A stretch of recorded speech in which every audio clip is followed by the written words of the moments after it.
इस smart tune को अपना बनाने के लिए अभी स्टार का बटन दबाएं। शुक्रिया।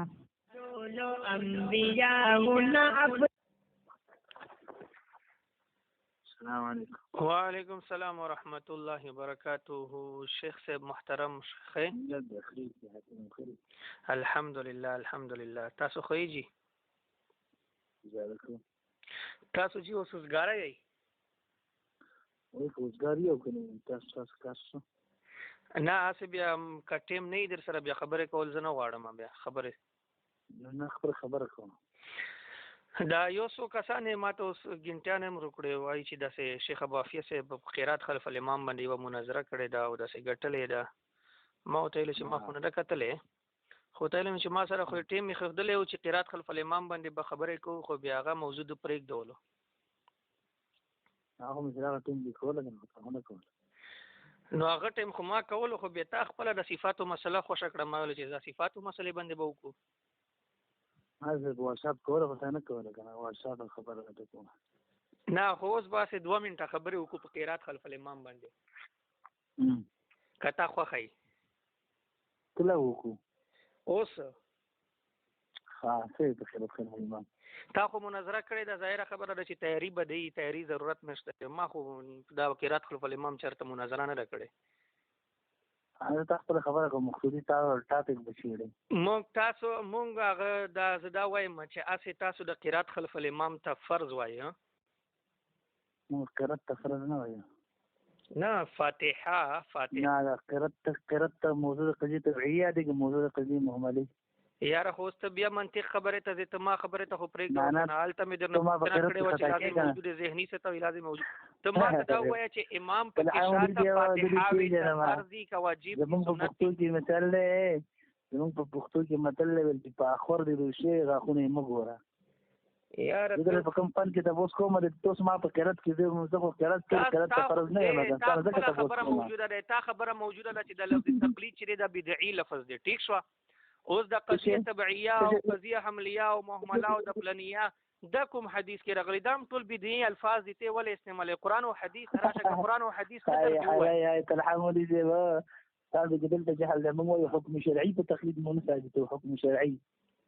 نو دا چې زه تا سره په حکم شرعي کې لګیم او ته منطق اصطلاحات نه کوې که نه درځي قرآن او حدیث ووایه. دا قضیه طبیعیه او قضیه محمله دا شرعي ده، دا حکم شرعي دی. ته په حکم شرعي کې دننه کوې که نه؟ زه خو ته وایم چې د فاتحه په امام په کې شاته ویل تاسو په نس فرض دي واجب دي. ځکه د قضیه طبیعیه او محمله څه ضرورت دی؟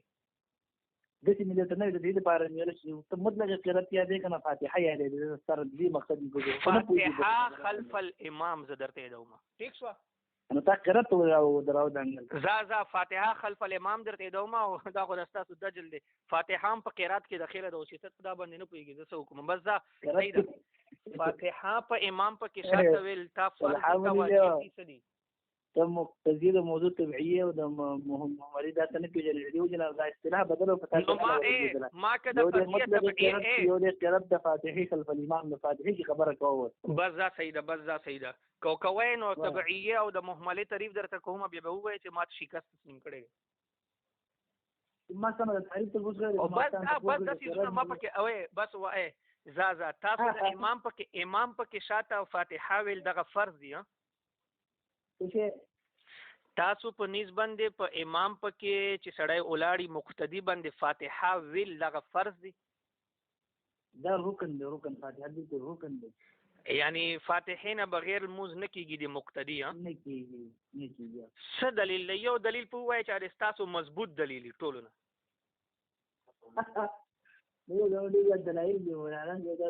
تاسو یو مضبوط دلیل ګوره چې هغه مضبوط دلیل دی نه صحیح، نو بیا هغه نوره دلیلو به خپله پته ولګي. فقرؤوا ما تيسر من القرآن دا قرآن نواله او له دلیل دا فقرؤوا ما تيسر من القرآن. فقرؤوا ما تيسر منه. فقرؤوا ما تيسر من القرآن په دا کې د خلف الامام ټکی شته دی. نو فقرؤوا ما تيسر من القرآن نو استاد نور انوار څه ما څه ویلي دي په نور انوار کې؟ تیر ته وښیه. دوی ګنده غوړې د کناغه وایي چې د دې آیت نه په اعتبار د عموم سره وجوب د قرات خلف الامام معلومیږي چې پیغام ته قرات ته اوس ویل چې قرات ته ما دا او ته اوس فاتحه دا قرات لفظ فاتحه باندې استدلال دا دعوه ده ودي خبره جد په کتاب تاسو په کوم ان شاء الله حرفا دا ته ملک په پوي کزا دا خو مناظره ما شاء دا د فقروا ما تيسر من القران دا مې ویل کنه نه فقروا دا فقره الفاتحه ها ورته ابو داود راواله هذا القران منما تشريح رسول الله لان تاسو په تشريح نه منم رسول الله په تشريح قران منما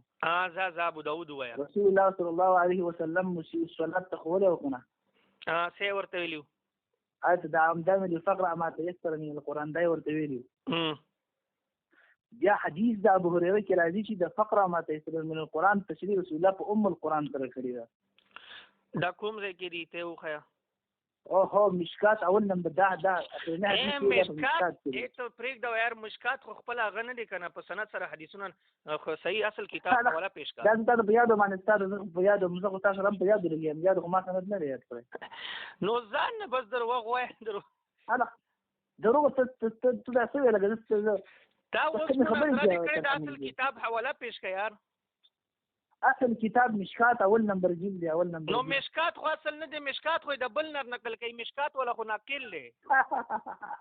مشکات د حدیث کتاب نه دی ها مشکات د حدیث کتاب نه دی زه وایم چې مشکات ناقل هغه خپل سند دا وایي چې دا حدیث د رسول الله نه دی بل څه وایي ها ته وایي دا د رسول الله حدیث نه دی ته حواله پیش کړه ته دعوه کړې ده الله بنده ما مشکات پیش کړل ما د مشکات بیا حواله به کوم مشکات اصل کتاب غنه پیش کړو او تاسو زه بګیم دا کتاب دا وایي چې ما ته یسر من القرآن ته دا عبارت لګر ته تیر کړه چې ما ته یسر من القرآن نه مراد فاتحه ده 5 منټ صبر 5 منټ یال 5 منټ एक मिनट صبر وکړئ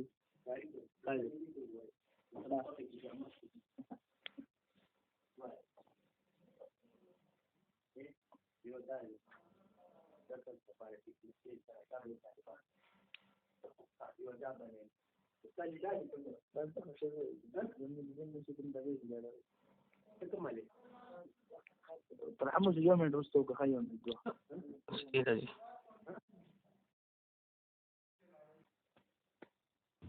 इस स्मार्ट ट्यून को अपना बनाने के लिए अभी स्टार्ट का बटन दबाएं। शुक्रिया। अस्सलाम वालेकुम। वालेकुम सलाम। शेख अबू आफिया साहब रोजगार په باندې موږ دی ها خو باندې ته خلا ډېر ټیم دی مونږ ول په 7 بجې دی ټیم دی خو په 2 بجې به درس کوم هم تاسو مختصره خبره کوو چې خبره هغه یو حدیث ته پیش ک چې ما تيسر من القرآن د دې تفسیر رسول الله صلی الله علیه وسلم کړی دی په سوره فاتحه سره د حدیث تر ګویا د چرته یار مشکات کې د حدیث کنه یار ته نو مشکات کې ته اصل عبارت ما ته وایا چې دا عبارت نه دی بیا منی ها بیا منی بیا منم بالکل منم ته وایا اقرار کو دې دراړم دا زه بیا منم کنه موږ مشکات سره دا مشکات نشم سره څه مشکل چې د ما تيسر تفسیر فاتحه حدیث د ابو هريره هم تقدم ما تيسر کړل په القرآن سره ته په خبره چلته کوي زه پوهېږم ما کنه په هغه کې ټکي راغلی دی ولو بفاتحه الكتاب اوکې دا نو دغه لیکل دی امام ابن کثیر رحمه الله ته امام ابن کثیر پرېږده ورته ته خبره پیش کوم دا چې خبره نه ده د دې آیات لاندې چې فقر ما تيسر من القرآن آیا دا د تعین په فاتحه سره شوی دی کنه دی شوی والقول الثاني وأنه تتعين قراءة الفاتحة والقول الثاني ابو داود نقل کړی دی د فقره ما تيسر من القرآن دا په حدیث مشکات کې سره د القرآن نه نقل دی زما مقصد دا چې یو حدیث بل حدیث تشریح کوي حدیث ابو هريره د فقره ما تيسر تقریبا القرآن جوړ الله باندې تا حدیث یاد دي تقریبا حدیثونه خفافیا سه په ګډه وړه مزه ما حدیث ویا حدیث دا بس نور هم د تخیم ان شاء الله د امام کثیر کې په دې باندې القرآن تعین چا کړی دی یار چا غلی کې کړه او تعین قراءة الفاتحه الصلاة ولا تبدي الصلاة بدونها وهو قول باقية الأئمة وكلا وددي باقي ددي آيات فاتحة ددي آياتنا فاتحة مرادة ده مالك ده قول لشاري ده مالك وده شافعية وده أحمد بن حنبل وأصحابهم وجمهور العلماء واحتجوا على ذلك بهذا الحديث المذكور حيث قال صلى الله عليه وسلم كل كده بدواري حديث نقل من صلى صلاة من يقرأ له من ربيع خلال چبي پورا کا دا ټول حدیث دا حدیث چې ټول تشریح کړل په دې سره خبره واوره لا اله الا الله محمد رسول الله قسم بالله چې رسول الله صلی الله علیه وسلم د ما تیسر تفسیر په فاتحه سره نه کړی دا تا درواغ ویل اګه مې درته خو دا بچی ته یو حدیث سره ته پیش کې زبردست مسلک قبول کوما او ابو داود سره ته پیش او زید بخاری ابو داود مشکات مې درته خو مشکات مې درته بیان کړل زید بخاری نه ته پیش کوم چې رسول الله صلی الله علیه وسلم موسی صلات دا ویلی چې ثم قرأ بما تيسر معك من القرآن دا بخاری جل. السلام علیکم ورحمت الله وبرکاته. محترم سامعینو دا د یو غیر مقلد شیخ ابو عافیه ولا خبره تاسو واوریدلې مونږ دې ته دا فون چې کړو باعث او سبب دې دا ګرځیدل چې د 2 ورځې مخکې غیر مقلدینو دا خبره مشهوره کړه چې مونږ په سواد کې یو مناظره غټلې ده په موضوع د قرات خلف الامام او شور او غبل سره جوړ ک چې مونږ مناظره وغټله او مونږ مناظره وغټله چې تاسو مو وکړه چې چا وغټله نو ویلې چې شیخ ابو عافیه دغه ابو عافیه د خپل نام چې دی هغه طیب دی او اصل کې د سواد اسیدونکو دی او د امین الله پېښوري سره په مدرسه کې سبق وای نو موږ ډېر حیرانه شو چې شیخ ابو عافیه او مناظره ګټل په دې دواړو مابین کې خو ډېر بول بعید دی هغه غریب ته خو عبارتونه صحیح نه ورځي نو هغه مناظره څنګه وګټله بهرحال دوی د عوامو د خطا کولو دپاره او عوامو ته دوکې ورکولو دپاره د انګریزانو چې کومه فرمولا وه د برطانیې چې جھوٹ اتنا بولو کہ لوگ اس کو سچ سمجھنے لگ جائے درواغ دومره وایي چې خلک یې رښتیا وګڼي دوی د غیر مقلدین هم قسم بالله چې بالکل په هغه فرمولې باندې لګېدي دروغ کوي نو بهرحال مونږ شیخ ابو عافیه ته په دې وجه باندې ګنټي وکړله چې مونږ یې پته ولګوو چې دا مناظره یې څنګه ګټلې ده او دا 15-16 منټه ستاسو د ما د سره خبرې واورېدلې په دې کې د څومره د دجل نه کار اخیستې دي او څومره پکې دروغ یې وویله دا زه توضیحوم په قرآن باندې هم دروغ ویلي دي او په حدیث باندې هم دروغ ویلي دي دا زه توضیحوم خو لږ یې زه پسې منظر ته وینو غیر مقلدین دا وخت نه روانو چې څوک په امام پکې فاتحه نه وایي د هغه لمونځ نه کېږي څوک په فاتحه په امام پکې شاته قرات خلف الامام نه کوي د هغه لمونځ نه کېږي بیا امام اهل سنت سرفراز خان صفدر صاحب رحمت الله علیه ولګېده هغه په دې مسلې باندې یو کتاب ولیکه احسن الکلام فی ترک القراءة خلف الامام په نوم باندې کتاب ولیکه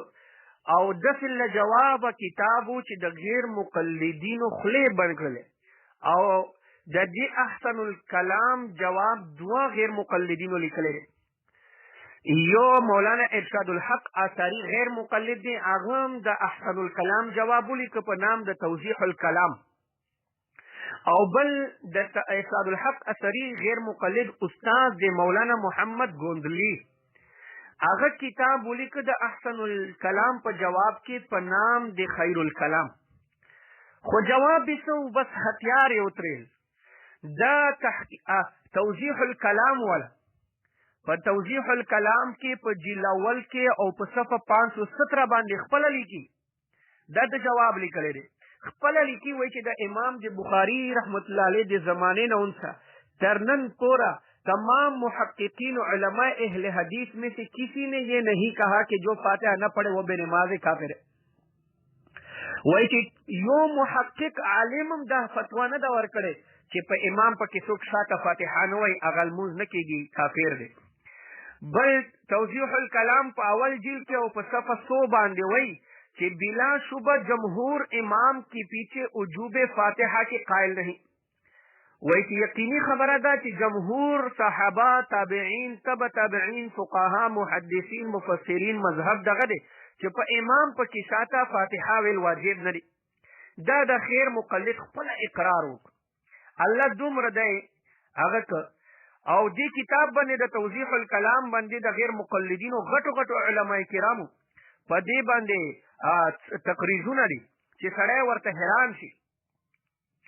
او بهرحال دا دوی غرب عالم دی محب الله راشد صاحب د هغه دی په مولانا عزیز او زبیدي دی، مولانا علی جنباز سیالکوټي دی، مولانا محمد صدیق سرگودی غیر مقلد دی، حافظ صلاح الدین یوسف مشهور غیر مقلد دی د لاهور والا. دې ټولو غټو علماو په د توضیح الکلام باندې تقریزونه ولیکل. او دغه رنګې بالکل د خیر الکلام والا یحیی محمد ګوندلی صاحب هغه په خپل کتاب کې صفا لیکلی دي. هغه بار دا خبره لیکلې ده چې څوک په امام په کې شاته فاتحه نه وایي موږ د هغه لمونځ نه بتلو. غیر مقلدینو هتیار وترېل. حالانکه په دې نه مخکې به د دوی فتوی وي ادراک الرکوع بادمام الرکوع د کتاب د په اوله صفحه د غیر مقلدینو کتاب دی چې څوک په امام په کې شاته فاتحه نه وایي د هغه لمونځ نه کېږي، چا لمونځ نه کېږي، هغه کافر دی. چې څوک کافر دی هغه به همیشه جهنم ته ځي. لهذا حنفیان جهنمیان دي. دومره د غلونه کار واغست. بهرحال د شیخ ابو عافیه ولې خبرې تاسو واورېدلې. په دې کې اوله خبره شیخ ابو عافیه ډیره نا اشنا او ډیره عجیبه وکړله. تاسو واورېدله چې ما ځنې تپوس وکړو چې تا سره ټولو نه زیات مضبوط دلیل په مسله د قرات خلف الامام کې څه شی دی؟ نو ده وویله چې ما سره د قرآن آیت دی. ما ځنې تپوس وکړو، تاسو واورېدل چې هغه د قرآن آیت ما ته پیش کړه چې مونږ ته هم پته ولګي چې واقعي چې غیر مقلدینو سره دغه د قرآن آیت دی. نو دې غیر مقلد آیت پیش کو فقرؤ ما تیسر من القرآن. فقرؤ ما تیسر من القرآن دا دغه هغه د سوره مزمل آخري آیت دی. دا 29 نمبر پاره آخري آیت دی. دومره دجل نه کار واغسته چې دی وایي چې فقرؤ ما تیسر من القرآن دا په سوره فاتحه په باره کې دی. بهرحال اوله خبره خو دغه چې د دې آیت تعلق د سوره فاتحه سره بالکل سره دیم نه. بیا ما ځنې تپوس وکړو چې د دې آیت دغه تفصیل چې دا ما تیسر من القرآن نه سوره فاتحه مراد ده چې مقتدی به په امام په کې شاته سوره فاتحه وایي دا چا لیکلی دي. نو د ډول دروغ تاسو واورېدل چې ویې ویله چې دغه په حدیث کې رسول الله صلی الله علیه وسلم د تفصیل خپله کړې. حالانکه د فقرؤ ما تیسر من القرآن د دې آیت تعلق دا د قرات خلف الامام د مقتدی سره نه دی بلکې د شان نزول د تهجد په لمانځه په باره کې دی. او زه ځان نه ته وایم تاسو ځان ته غیر مقلدین وایي. راشي غیر مقلدینو زه د حدیث نه د دې آیت تفصیل ته پیش کوم. په ابو داود شریف کې د صحیح سته کتاب د جیل اول کې او په صفحه 192 باندې او دغه خبره په عون المعبود کې چې د غیر مقلد شرح لیکلې ده د ابو داود شریف شمس الحق عظیم آبادی په جیل اول کې او په صفحه 503 باندې او دغه خبره امام بیهقی رحمت الله علیه په کتاب القرات صفحه 193 باندې او دغه خبره امام ابن قیم رحمت الله علیه په اعلام الموقعین کې په دویم جیل کې او په صفحه 378 باندې او دغه خبره امام خطیب شوربینی رحمت الله علیه په خپل تفسیر سراج المنیر کې په سرولم جیل کې او په صفحه 248 باندې او دغه خبره عبدالرحمن مبارکپوری غیر مقلد د ترمذی په شرح کې تحفة الاحوذی کې په جلد اول کې دا غیر مقلد دی په صفحه 207 باندې او دغه خبره قاضی شوکانی په خپل کتاب کې نیل الاوتار کې په دویم جلد کې او په صفحه 218 باندې دې ټولو او ابراهیم سیالکوټی غیر مقلد په تفسیر واضح البیان کې په صفحه 443 باندې دې ټولو دا لیکلي دي چې دا آیت د دې آیت شان نزول چې دی دغه د تهجد په لمانځه په باره کې.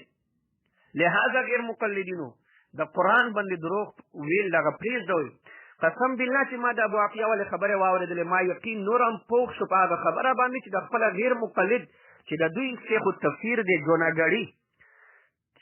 دې کتاب دی خلافت محمدی په خلافت محمدی کې په صفحه 30 باندې لیکلي دي چې غیر مقلدین مسله د خټې نه بیانوي او نسبت قرآن او حدیث ته کوي. د ډول خبرې ته امام بیهقي وایي چې دا آیت چې دی وایي چې د دې آیت شان نزول چې دی دغه قاضي شوکانی وای چې نزلت فی قیام اللیل فلیست مما نحن فیه د دې آیت تعلق د تهجد مانځه سره دی لہذا د آیت تعلق د قرات خلف امام سره نه دی او بله د غیر مقلد دوم دروغ دا وویله چې د فقرأوا ما تیسر من القرآن د دې تفصیل په حدیث کې رسول الله دا کړی دی چې ما تیسر من القرآن نه مراد فاتحه ده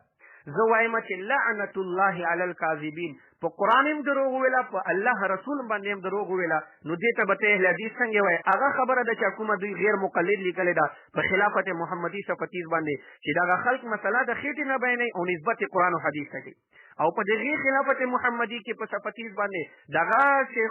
شیخ التفسیر جوناګړي خپل غیر مقلد لیکي وایي چې زموږ غیر مقلدین په قرآن او په حدیث کې په تحریف کولو کې په یهودیانو نه هم زیات مخکې تللي دي مونږ دا وایو چې ابو عافیه یو غیر مقلد په صحیح سنت سره د دنیا یو تفسیر نه مونږ ته تاسو ثابت کړي چې د فقرأوا ما تیسر من القرآن نزول چې دی دغه د قرات خلف الامام مقتدی لپاره دی او دې نه فاتحه مراد دی بلکې زه دا یو عجیبه خبره ته کوم امام بیهقی رحمت الله علیه په کتاب القراءات په صفحه 6 باندې او په صفحه 153 باندې د فقرأوا ما تیسر من القرآن تفسیر د حضرت عبدالله ابن عباس رضی الله تعالی عنهما په صحیح سند سره نقل کړی دی چې ما تیسر نه مراد فاتحه نه ده فاتحې نه علاوه نور سورتونه دي او امام دار قطنی رحمت الله علیه په جلد اول کې په دار قطنی کې په صفحه 129 باندې په صحیح سند سره نقل کړی دي حدیث کې د عبدالله ابن عباس رضی الله تعالی عنهما چې فقرأوا ما تیسر من القرآن نه مراد فاتحه نه ده او دې غیر مقلد څومره غلطه خبره وکړه او دغه اقرار ابراهیم الکوټی غیر مقلد چې د شیخ الکل فی الکل نظیر حسین دلوی شاګرد دی هغه هم په خپل تفسیر واضح البیان کې په صفحه 445 باندې کړی ده چې ما تیسر من القرآن نه مراد فاتحه نه ده لہذا غیر مقلدینو الله په نوم باندې په قرآن په نوم باندې خلکو له دوکې ما ورکوي دوم دروغ د غیر مقلد دا وویله چې ما ځنې تپوس وکړو چې دغه حدیث چېرته دی چې ما تیسر من القرآن نه مراد فاتحه ویل دي نو ویې ویله چې مشکات کې دی دومره دی جاهله دی چې دته دا هم پته نشته چې مشکات خو د خپل سند سره حدیثونه نه نقل کوي صاحب مشکات هغه خو د بل چا نه نقل کوي نو بیا وویله چې په ابو داود کې حدیث دی زه قسم بالله درته کوم دی الله په ذات باندې قسم خورم چې نه په مشکات کې داسې حدیث ته دی او نه په ابو داود کې د دې دروغ ویلي دي صراحتا او حدیث یې پیش کړه چې حدیث مسیء الصلاة والا خلاد ابن رافع رضی الله تعالی عنه والا حالانکه په صحیحین کې الفاظ بخاری او مسلم کې الفاظ دغه دي چې اقرأ بما تیسر معك من القرآن ما تیسر فاتحه ته کې نه دی پکې راغلی او دغه چې د دوی ویل چې ابو داود والا دی د غیر مقلدین افتؤمنون ببعض الكتاب وتکفرون ببعض د یهودیانو په شان باندې چې ځنه حدیثونه مني او ځنه نه انکار کوي دا منکرین حدیث دي په ابو داود کې د مسیء الصلاة الفاظ داسې راغلي دي چې اقرأ بأم القرآن وبما شاء الله ان تقرأ چې سوره فاتحه هم تیروه او سوره فاتحه سره نور هم تیروه نو موږ غیر مقلدینو نه تپوس کوو چې غیر مقلدینو آیا د ستاسو په نیز باندې سوره فاتحې نه علاوه نور سورتونه په امام پکې شاته تیرول صحیح دي او بل دغه خلاد ابن رافع رضی الله تعالی عنه والحدیث چې دی دغه رسول الله صلی الله علیه وسلم یو منفرد ته خوښدلی مقتدي ته نه او دوم بله غلطي دې دجل د ابو عافیه دا په د 15 منټو کې د دومره زیات دروغ وویله نو دې سړي به مناظره څنګه ګټلې تاسو خپله سوچ کوئ بس وایي چې انګو مې کانه راجه بل دروغ یې دا وویله چې ویې ویله چې ملجیون رحمت الله علیه نقل کړي دي په نور الانوار کې چې ما تیسر من القرآن نه مراد فاتحه ده انا لله و انا الیه راجعون زه وایم چې په قرآن دې هم دروغ ویله په حدیث دې هم دروغ ویله اوس په ملجي هم دې دروغ ویله نور الانوار والا دا لیکلی دي چې د فقرأوا ما تیسر من القرآن نه استدلال په قرات خلف الامام باندې صحیح نه دی هغه خو دا خبره لیکلې ده او د ملجین رحمت الله علیه کتاب د تفسیرات احمدیه په فقرأوا ما تیسر من القرآن لاندې لیکلی دي چې ځنه خلکو ما تیسر من القرآن نه مراد فاتحه اخیستې ده نو د پر ردی کړی دی چې ما تیسر من القرآن نه مراد فاتحه نه ده چې څوک د دې آیت د تفصیل کوي دا غلط دی ای غیر مقلدینو نور الانوار والا خو یو مقلد دی او مقلدین خو د ستاسو په نيز مشرکان او بدعتیان دي لکه حیا کوي دومره نه محرم بل نام دی ابو عافیه واغست د امام ابن کثیر ما بار بار ورته ویل چې ما ته هغه حدیث بیان کا حدیث نه تیروله وای چې امام ابن کثیر لیکل زه وایم چې لعنت الله علی الکاذبین په دروغجن سړي د الله لعنت وي او د بخاری حدیث کې آیت المنافق ثلاث اذا حدث کذب د منافق درې نشانیان دی اوله دغه چې خبره کوي نو دروغ وي امام ابن کثیر رحمت الله علیه د دې آیات لاندې بالکل دا نه دی لیکلي چې دې آیات نه معلومیږي چې مقتدی په امام په کې شاته قرات کوي که یو غیر مقلد یې ماته وښیي نو زه وایم چې غیر مقلدینو په قرآن باندې هم دروغ وایي په حدیث باندې هم دروغ وایي اوس زه درته یوه حواله ته رسیروم د غیر مقلدینو شیخ ته شیخ نصیر الدین البانی هغه نصیر الدین البانی وایي په خپل کتاب کې په سلسله الاحاديث الضعیفه والموضوعه کې په دویم جلد کې په صفحه 58 باندې وایي چې وهو مذهب مالک واحمد وغيرهما ان القراءه فيها مشروعه دون الجهريه وهو اعدل الاقوال وایي چې د امام مالک او د امام احمد او د نورو فقها او ائمه د مذهب دی چې امام په کې شاته قرات په پټول منځونو کې سرغیل منځونو کې جایز دی خو واجب نه دی او په جاهریل منځونو کې وایي چې بالکل جایز نه دی په جاهریل منځونو کې سبا په منځ کې مقام په منځ کې او دغه نصیر الدین البانی د غیر مقلدینو شیخ وایي چې ټولو اقوالو نه زیات د انصاف ولا قول دغه دی چې په جاهریل منځونو کې به په امام په کې شاته قرات نه کېږي لکه وایي چې څنګه چې امام ابن تیمیه لیکلی دي امام ابن تیمیه څه لیکلی دي زه هلک درته بیانومه امام ابن تیمیه رحمت الله علیه په خپل فتاوا ابن تیمیه کې لیکي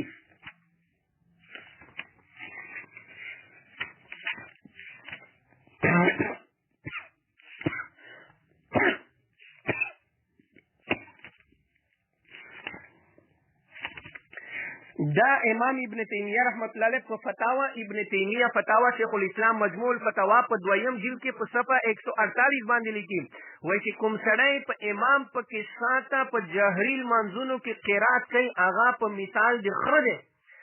غیر مقلدینو تاسو ته خپل شیخ الاسلام وایي چې تاسو ټول خرونه یې دا امام ابن تیمیه وایي او امام ابن قیم د غیر مقلدینو دوم شیخ دی په کتاب الروح کې هغه په صفحه 166 باندې لیکي وایي چې فقراءة الامام وسترته قراءة لمن خلفه وسترة له وایي چې امام په کې چې کله ساته مقتدی ولاړ وي نو مقتدی به قرات نه کوي ځکه چې د مقتدی قرات چې دی د امام قرات چې دی د مقتدی قرات دی او د امام ستره چې ده دغه د مقتدی ستره ده اوس غیر مقلدینو تاسو د الله نه ویریږئ څومره د الله په رسول باندې دروغ وایي څومره په حدیثونو کې تاسو دجل کوئ او زه درته یوه بله حواله تیروم امام ابن قدامه په خپل کتاب المغنی کې په جلد اول کې او په صفحه 566 باندې وایي چې په اهل اسلام کې چا هم دغه نه دي ویلي چې کوم سړی په امام په کې شاته قرات نه کوي د هغه لمونځ نه کېږي او وایي چې نه حضور صلی الله علیه وسلم نه د تابعین نه د صحاباو نه د تابعینو نه د تبع تابعینو نه د امام مالک نه د امام سفیان ثوری نه د امام اوزاعي نه د امام لیث مصری نه او نه د چا نه هم دا نه دي ثابت چې کوم سړی په امام په کې شاته قرات نه کوي د هغه لمونځ باطل دی غیر مقلدینو ستاسو د الله نه حیا وکړئ د الله نه ویریږئ آخر کر تاسو به الله ته هم جواب ورکوئ که نه به ورکوئ او دغه بل ځای کې وایي امام ابن قدامه دا هغه انسان دی چې علامه ذهبي په تذکرة الحفاظ په 4 جلد کې او په صفحه 273 باندې شیخ الاسلام اور الامام المتقن ورته ویلي دي وایي چې ولا تجب القراءة ولا الامام على الماموم هذا قول اکثر اهل العلم وایي چې په مقتدي باندې قرات واجب نه دی او د اکثر اهل علم د فقها او د محدثینو قول دغه دی او د تاسو توضیح الکلام ولا حواله مې درکړه چې هغه وایي چې د جمهور قول دغه دی چې په مقتدي باندې قرات واجب نه دی نو دا غیر مقلدینو تاسو ولیدل چې د څومره د دجل نه کار واخلي بس موږ الله نه دعا کوو چې الله د موږ د په حق مسلک باندې د ټینګېدو او د استقامت توفیق را نصیب کړي او د فتنې غیر مقلدیت نه د الله د زموږ حفاظت وفرمایي